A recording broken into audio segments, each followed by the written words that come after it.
Hello guys, welcome to our channel Bong Study Hub. My name is Rainab and I am first year student at Jadavpur University. So আজকে তোমাদের finally WBGর exam complete হলো, যেটার জন্য তোমরা কেউ 1 বছর, কেউ 2 বছর বা কেউ 3 বছর ধরে প্রিপারেশন করছিলে। তো এক্সাম হওয়ার পর অনেকেই আমাকে মেসেজ করেছো যে কার কেমন এক্সামে হলো। কেউ বলেছে অনেক ভালো হয়েছে, যাদের এক্সপেকটেশন ছিল কারো এক্সপেকটেশন অনুযায়ী একটু খারাপ হয়ে গেছে, আর কারো অনেকেরই বললো এক্সাম খারাপ হয়েছে। শোনো, ফার্স্ট অফ অল এই এক্সামটা 1,20,000 জন দিয়েছে, ঠিক আছে? 1,20,000 জন দিয়েছে। তার মধ্যে যে যাদবপুর যদি পেতে মিনিমাম আন্ডার 5,000 র্যাঙ্ক চাইয়ে, ঠিক আছে? মিনিমাম আন্ডার 5,000 মতো র্যাঙ্ক লাগবে ফর জেনারেল ক্যাটাগরি। তো 1,20,000-এর মধ্যে 5,000 র্যাঙ্ক করার জন্য মিনিমাম তোমাকে 50+ মার্কস লাগবে, ঠিক আছে? অ্যান্ড তো এটা শিওর যে 95 to 97% লোকেরই সিলেকশন হবে না ইন টপ কলেজ। তারা কী করবে? তো সব কিছু ভিডিওতে বলবো। এক্সাম যদি খারাপ হয়ে থাকে, এক্সাম যদি ভালো হয়ে থাকে, এক্সাম যদি মডারেট হয়ে থাকে, কী করবে আপকামিং টাইমসে, তো ভিডিওটা সব কিছু বলবো। তো পুরোটা দেখো, আর একবার ভালো লাগলে লাইক করে দিও, চ্যানেলটা হেল্পফুল মনে হয়, সাবস্ক্রাইবটা এখন হয়ে যাবে, ঠিক আছে? তো ঠিক আছে, শুরু করা যাবে। দেখো, প্রথমত যাদের এক্সাম খুব ভালো হয়েছে তাদেরকে কংগ্র্যাচুলেশন। যারা যাদবপুর পাচ্ছিস, আমার নাম্বার তো আছে মোটামুটি, সকলে জানিস, কন্ট্যাক্ট করে নিস। তো সবার সাথে আমার দেখা হবে। কংগ্রেস, তোরা অনেকেই ভালো মতো প্রিপারেশন করেছিলি, অনেকেই 2 বছর কি 3 বছর প্রিপারেশন করছিস, কেউ আবার ড্রপ ইয়ারে প্রিপারেশন করেছিলি, বাট খুব ভালো র্যাঙ্ক আনছিস। একজন আমার মেন্টরশিপে একজন ছিল, ওই মোটামুটি 95+ মার্কস পাচ্ছে, অনেকে 80+ মার্কস পেয়েছে, একজন 75+ মার্কস পাচ্ছে। তো তাদেরকে অসংখ্য ধন্যবাদ, best of luck. Top branch পাচ্ছি যাদবপুরে। তো নেক্সট তোদের জন্য কংগ্রেটস। তো নেক্সট আসলো ক্যাটাগরি 2, আর যাদের মার্কস মোটামুটি ভ্যারি করছে 50 to 70 মার্কসের মধ্যে, ঠিক আছে? 50 to 60 মার্কসের মধ্যে। অ্যান্ড এক্সাম মোটামুটি লেভেলে হয়েছে। হয়তো যেহেতু লোয়ার ব্রাঞ্চ পাবে, বা lower branch in my sense civil টিভিল প্রিন্টিং এসে পেতে পারে, বা আদার্স কলেজে সিএসসি পেতে পারে। তো ওরাও হয়তো নিয়ে নেবে কলেজ, গভর্নমেন্ট কলেজ নিয়ে নেবে। তোদের প্রিপারেশনও মোটামুটি ঠিকঠাকই ছিল, তো ঠিকঠাক নাম্বার পেয়েছিল। এবার এমন অনেকজন থাকবে, 90% অনেকেই থাকবে যে যাদের প্রিপারেশন একদমই খারাপ হয়েছে, মানে যারা ফ্রেশার ছিল, মোটামুটি বেসিক্যালি ফ্রেশার ছিল। দেখো, তুমি যদি ফ্রেশার হয়ে থাকো, তাহলে তোমার প্রিপারেশন যদি খারাপ হয়ে থাকে, তো টেনশন নেওয়ার কোনো ব্যাপার না, ঠিক আছে? তো যে কোনো কলেজে বলো, যে কোনো টায়ার 1 কলেজে ম্যাক্সিমাম 90% লোকই, 90% বলবো না, বেশি হয়ে গেলো, মিনিমাম 70 to 80% লোকই ড্রপার থাকে। সবাই ম্যাক্সিমাম লোকই 1 বছরের জন্য প্রিপারেশন করে, যেই বলেন WBGর জন্য, ঠিক আছে?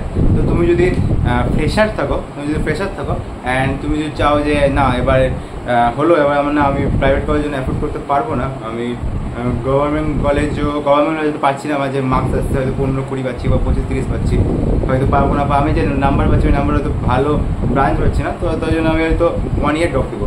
তো ড্রপ দিতে পারো, আমার নিচে নাম্বার দেওয়া আছে। আমরা রিসেন্টলি একটা মেন্টরশিপ স্টার্ট করেছি, তো জয়েন করতে পারো। ওখানে যাদবপুরের স্টুডেন্টরাই থাকবে, সেখানে তোমাকে মেন্টর করে থাকবে, 1-2 গাইডেন্স, লাস্ট 1 বছরে কীভাবে কী করতে হবে সব কিছু বলে দেবে। তো নিচে নাম্বার আছে, নাম্বারে আমাদের কন্ট্যাক্ট করে নিও। তো তাই জন্য এটাই বলবো যে বেস্ট অফ লাক। তোমাদের 1 বছর ভালো মতো পড়াশোনা করলে অবশ্যই ভালো র্যাঙ্ক আসবে। অনেকেই ড্রপার থাকে, আমার মেন্টরশিপ ম্যাক্সিমাম লোকই ড্রপার ছিল, ঠিক আছে? তো এটা নিয়ে চাপ নাই। এবার এদের জন্য যারা ফ্রেশার ছিল তাদের তো ঠিকঠাক আছে, তারা ঠিকঠাক আছে, মানে তারা একটা ড্রপ দিতে পারে, কারণ একটা ড্রপ সবাই দেয়, ঠিক আছে? আমি নিজেই ড্রপার, ঠিক আছে? আমি নিজেই ড্রপার ছিল, তো ম্যাক্সিমাম সবাই ড্রপার দেয়। আর এবার তুমি যদি 1 বছর ড্রপ দিয়ে যদি তুমি একটা ভালো কলেজ পাও, যেখানে অ্যাভারেজ লেগে 12 to 13 LPA, অ্যান্ড যদি ঠিকঠাক প্রিপারেশন করো তো 20 LPA পেতে পারো। ওর থেকে এটা বেটার না প্রাইভেট কলেজে গিয়ে 4 LPA নেওয়া। তো এটাই বলার, তুমি জানো তোমার কি করতে চাও। যদি কোনো ডিসকাশন থাকে আমার সাথে কন্ট্যাক্ট করতে হবে, আমি তোমাকে বলে দেবো, ঠিক আছে? ফার্স্ট একজন যাদের এক্সামটা খারাপ হলো, বিকজ তারা ফ্রেশার ছিল, তো প্রিপারেশন ভালো মতো করেনি, খালি কোর্সের প্রিপারেশন ছিল। সেকেন্ড একজন আসবে যাদের ফার্স্ট ড্রপ ছিল, বাট তাও ওদের রেজাল্ট খারাপ হয়েছে। এরকম আমার অনেকজন বললো যে আমার এটা ফার্স্ট ড্রপ ছিল, বাট আমরা রেজাল্ট খারাপ হয়েছে। তাদের কাছে 2টো অপশন, হয় প্রাইভেট কলেজে ভর্তি হবে, নয় সেকেন্ড ড্রপ দেবে, ঠিক আছে? এবার প্রাইভেট কলেজে থাকে অনেকে অ্যাফোর্ড করতে পারে না। তো দেখো, যদি তুমি অ্যাফোর্ড করতে পারো, এবার অনেকগুলো ক্যাটাগরি হয়ে যাচ্ছে, ঠিক আছে? এবার তুমি যদি অ্যাফোর্ড করতে পারো, go for private college, like IEM আছে, হেরিটেজ আছে, টেকনো, সল্টলেক আছে, কিছু কলেজ আছে। তোমার যদি মনে হয় যে আমি কলেজে অ্যাডমিশন নিতে চাই, বাট আমার হয়তো WBG র্যাঙ্ক দিয়েও হবে না, তো আমার নিচে নাম্বার দেওয়া আছে, আমার সাথে কন্ট্যাক্ট করে নিতে পারো। আমি কীভাবে কী ভর্তি হতে হবে, ভর্তির সব কারিকুলাম বলে দেবো, অ্যাডমিশনের দায়িত্ব আমার বলতে পারো, ঠিক আছে। এবার যাদের আছে যে আমার যে র্যাঙ্ক এসছে ওই র্যাঙ্কের ভিতরে প্রাইভেট কলেজ পাবো, তো তুমি যে কাউন্সিলিং যে আছে কাউন্সিলিং যে সাপোর্টটা, তো কাউন্সিলিংয়ের জন্য আমাদের সাথে কন্ট্যাক্ট করতে হবে, আমরা কাউন্সিলিংও করিয়ে দিব। অ্যান্ড এটাই বলবো যে লাস্ট মোমেন্ট আছে, লাস্ট মোমেন্ট কি টাইম তো হয়ে গেল। এবার অনেক কিছু ডিসিশন নেওয়ার আছে। এবার একটা ডিসিশন সবাই দিতে চাইছো যে সেকেন্ড ড্রপ নেওয়া উচিত, সেকেন্ড ড্রপ। এবার এটা পুরোটাই তোমার উপর ডিপেন্ড করছে। আমার জানাশোনা অনেকে আছে সেকেন্ড ড্রপ বা থার্ড ড্রপ আছে। দেখো তোমার যদি এই বছরও র্যাঙ্ক খারাপ আছে, মনে হয় যে এই মিস্টেকগুলো করেছিলাম, হয়তো এগুলো ঠিক করলে নেক্সট ইয়ার আমার ভালো র্যাঙ্ক আসবে, মানে এক্সাম দেওয়ার পর একটা রিগ্রেট ফিল হচ্ছে, যে হয়তো এইগুলো না করলে হয়তো ভালো রেজাল্ট হতো, ঠিক আছে, ভালো একটা র্যাঙ্ক আসতো। তো আর তোমার যে ফাইন্যান্সিয়াল কন্ডিশন খারাপ থাকে, যে মনে হয় না প্রাইভেট কলেজে আমি ভর্তি হতে পারবো, তাহলে আমি বলবো সেকেন্ড ড্রপ নিতে পারো। এটা তোমার পুরোপুরি তোমার উপরই চয়েস।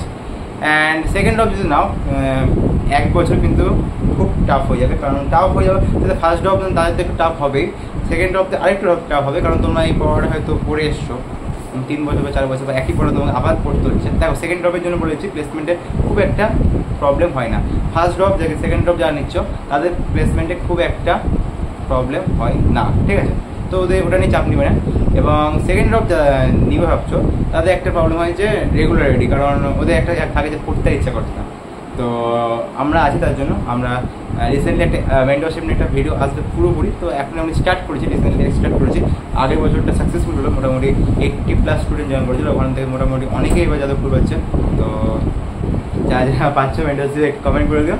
অ্যান্ড তোমরা যদি চাও যে আবার জয়েন মানে আমাদের সাথে প্রিপারেশন করতে, আমাদের সাথে কী করতে হবে, মানে তোমার যদি মনে হয় আমি একা হয়তো আর পারবো না, আমাদের সাথে প্রিপারেশন করতে কীভাবে কী করতে হবে, তো আমাদের মেন্টরশিপ প্রোগ্রাম স্টার্ট হয়েছে, আমার নাম্বার দিয়ে দিচ্ছি, নাম্বার সাথে কন্ট্যাক্ট করে নিও। নেক্সট আমরা পরে হোয়াটসঅ্যাপ গ্রুপ ক্রিয়েট করে দেবো অ্যানুয়াল, ঠিক আছে। অ্যান্ড ফি স্ট্রাকচার নিয়ে পরে আমার কথাবার্তা হয়ে যাবে, ঠিক আছে। অ্যান্ড ডিমোটিভেট হয়ে লাভ নাই, জাস্ট এক্সাম, এটা একটা এক্সাম ছিল। আরও যদি মনে হয় যে প্রাইভেট কলেজের জন্য প্রাইভেট কলেজ নেবো কি নেবো না, তো প্রাইভেট কলেজ যদি তোমার মানে অ্যাফোর্ড করতে পারো নিতে পারো, আর ওখান থেকে যদি ভালো মতো 4 বছর পড়াশোনা করো, ওখান থেকেও ভালো প্যাকেজ উঠানো যায়। তো ওখানে গিয়ে ব্যাপারটা প্রাইভেট কলেজে গিয়ে তোমাকে যা করা নিজে করতে হবে, ঠিক আছে। মানে ওখানে যেমন চার নম্বরে যেমন ভালো ভালো ফ্রেন্ডস ভালো পিয়ার প্রেশার মানে পিয়ার পাবে, যা তোমাকে পুশ করবে যে না করতে হবে, কিছু না কিছু করতে হবে। বাট ওখানে গিয়ে তোমাকে যা করা নিজে করতে হবে। তুমি রেডি থাকো 4 বছর, তো ঠিক আছে, আর এফোর্ড করতে পারলে ঠিক আছে। তুমি মনে হচ্ছে না 4 বছর এফোর্ড করতে পারবো না, আমার হয়তো আরেকবার ড্রপ দিলে হয়তো এবার ভালো হবে, তো দেন গো ফর ইট। অ্যান্ড আরও কিছু যদি ডাউট থাকে আমাকে মেসেজ করতে পারো হোয়াটসঅ্যাপে, আমি তোমাদের হোয়াটসঅ্যাপে রিপ্লাই করে দেবো। অ্যান্ড কিছু প্রবলেম থাকে মেন্টরশিপ জয়েন করতে পারো। অ্যান্ড রিসেন্টলি অনেকেই সাকসেস পেয়েছে, আশা করি তোমরাও নেক্সট ইয়ার সাকসেস পাবে অ্যান্ড খুব ভালো রেজাল্ট হবে। চলো।